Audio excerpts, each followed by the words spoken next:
Click করুন অ্যাপের bell আইকনে আর সাবস্ক্রাইব করুন এবিপি আনন্দ। সব সময় থাকুন খবরে। আসবো পরের খবরে। আপাতত স্থিতিশীল করোনা আক্রান্ত দিলীপ ঘোষ, মাঝে মধ্যে জ্বর এলেও অন্য কোনো সমস্যা নেই বলে জানা যাচ্ছে। ঝিলম করঞ্জায় আমাদের প্রতিনিধি আরো বিস্তারিত জানাবেন। ঝিলম, কেমন আছেন রাজ্য বিজেপি সভাপতি?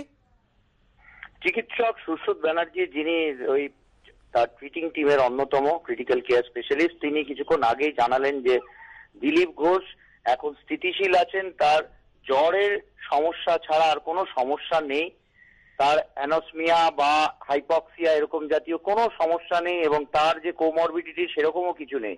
ফলে চিকিৎসকরা কিছুটা আশ্বস্ত। তবুও তার সিটি স্ক্যান করা হয়েছে চেস্টের, তার কারণ ফুসফুসে এই কোভিড সংক্রমণের জন্য কতটা ক্ষতিগ্রস্ত হয়েছে তার একটা আন্দাজ পাওয়ার জন্য এই সিটি স্ক্যান করা হয়েছে। কিছুক্ষণ আগেই সিটি স্ক্যান শেষ হয়েছে। এরপরে আজ সন্ধ্যেবেলায় চিকিৎসকরা সেই রিপোর্ট মূল্যায়ন করবেন, তারপরে তারা পরবর্তী সিদ্ধান্ত নেবেন। তবে মোটের ওপর তিনি স্থিতিশীল এবং সব মিলিয়ে সব ঠিকঠাক আছে বলেই চিকিৎসকরা জানিয়েছেন।